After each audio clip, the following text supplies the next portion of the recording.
It took me a little bit to figure out how I wanted to address this. There is a lot of misinformation about what being on the autism spectrum is. There's a lot of misinformation about how functional we can be, what kind of lives we can live. And in the cases of some groups that want to cure us, whether we have the right to exist at all as we are.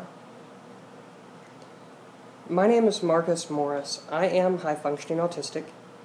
I know that's not a popular phrase anymore, but when I got my diagnosis 5 years ago, that was what was on the paperwork. Asperger's syndrome / high-functioning autism, mainly because there's not much history of me as a child.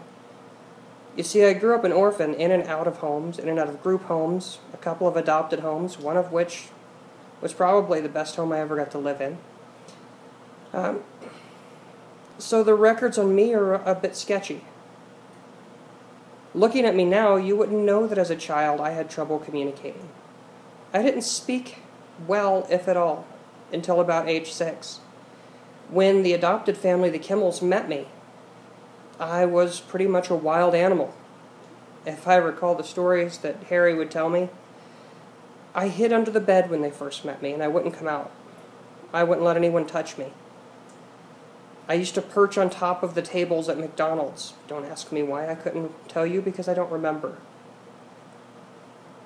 I wasn't who I am now. Autism was not as understood as it is now when I was a child. Because of that, I wasn't able to stay in any family any longer than I've managed to stay in any employment as an adult. And that's okay. Being different is okay. Accepting yourself for things that you can't change while working on the things that you can is okay. I think among the biggest problems that those in the autism community face is that we have people on both sides, those with autism and those without, that want to define in a very unflattering way what it is to be autistic. There are many that are actually on the spectrum that call themselves advocates that, go to Washington, D.C. and try to pass laws that insist that people should accept us just as we are and there should be no change on our part in order to conform, in order to fit in, and in order to be a part of society. Well, that's just wrong.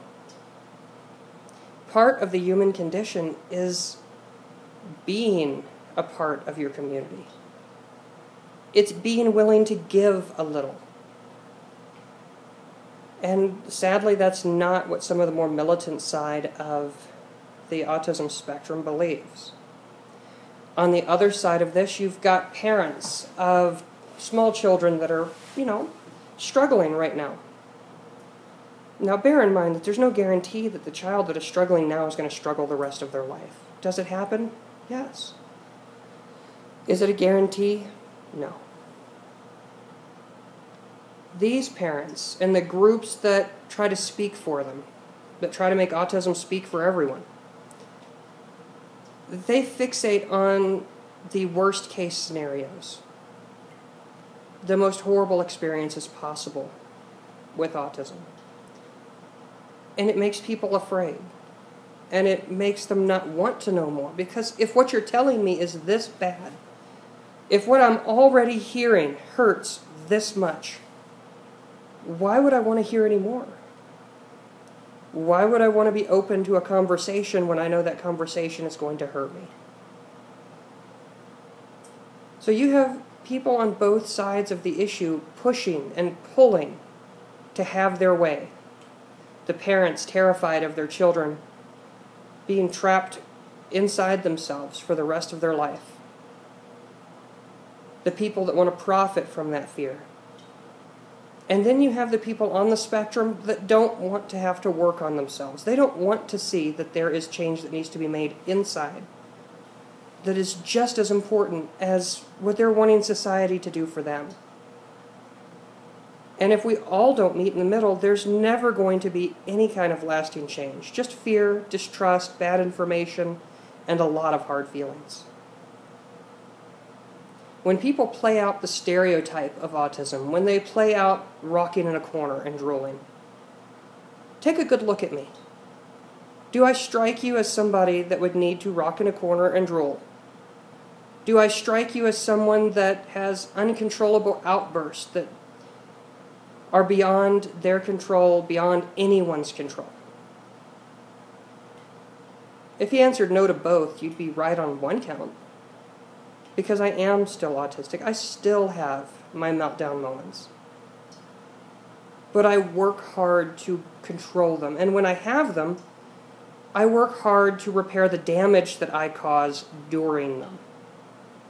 Just because I have a response that I can't control doesn't mean that I can't control the response to that response. Asking someone to accept the fact that I'm going to go off for a random reason, or at least random from their perspective, and telling them, you know what, you have to accept it because I'm autistic, it's part of who I am. That's crap. If I go off, I owe it to the people that I might offend in the middle of a rant to try and make it up to them. That's part of caring for one another. Forget blue lights for autism, forget all of the other garbage out there. Do you want to know how to really see the world through autistic eyes? Do you want to really understand autism? Go to Baskin-Robbins. 31 flavors of ice cream, at least last time I was there. It's been a while. That's what autism is. No two people have the same exact symptoms. No two people are going to have the same personalities. Some of us are a little more nuts than others. And that's arguably, I would be in the nuts category, depending on who you spoke to at any given day. There's a wide variety of what autism is, and when people fixate on just the negatives, when they fixate on just the really marketable portions, they do a disservice, not just to people like me, but to the people that really do struggle intensely just to get around their homes. There's a lot of misunderstanding about comorbidity. That's when you have an issue that is right alongside of your autism diagnosis. Being autistic and dyslexic. Being autistic and, in my case, attention deficit hyperactivity disorder. Yes, I'm both. I got a double win there. I'm comfortable with myself. I'm comfortable with where one diagnosis begins and one ends. And I'm comfortable with what I have to do to make things work as much as possible. You can't blame autism for everything. You can't say that somebody would have a completely different personality if they weren't. Would I have had different life experiences? Of course. But some things are beyond my control. I would have still been in state's custody, most likely. That had nothing to do with me being autistic. My mother had a lot of problems. Drug abuse, curious choices of employers, and other bad decisions she was making at the time that ended up with the state taking ownership of me. The very first family that was trying to formally adopt me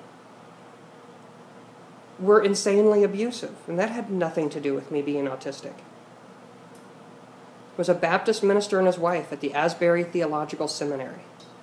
Well, minister in training. He never got punished. Never really had any consequence to what he did to me. He was wealthy, he got away. That's life. Would I still have trouble with religion now if that same circumstance had happened and I wasn't autistic?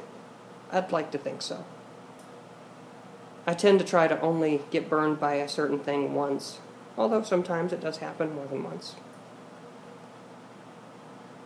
We are people. We deserve respect, we deserve acceptance, but we also deserve to be held accountable. If you say that you are supportive of people with autism, then it is your responsibility to hold us accountable. Don't let us get away with something and say, oh, they're autistic, they can't help it. We can help it. If we can't help that particular circumstance, we can help our reaction afterwards. Don't be afraid of autism. Don't demonize autism. Realize that we're people just like you. We deserve your respect. We deserve to be held accountable. I hope that this message actually gets through to someone that needs to hear it. My name is Marcus Morris. I'm autistic. I'm also a husband. I'm a father. I have a beautiful autistic son and another one that's borderline. And you know what?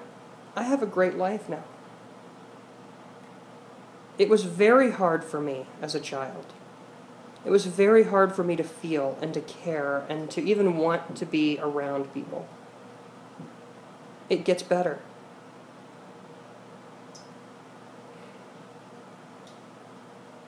Don't let the few negative things ruin the rest of who you are. Love each other, accept each other, and hold each other accountable. That's what I do with anyone I meet, and it's what I expect to have in any interaction that others have with me. Thank you for your time. Have a wonderful day.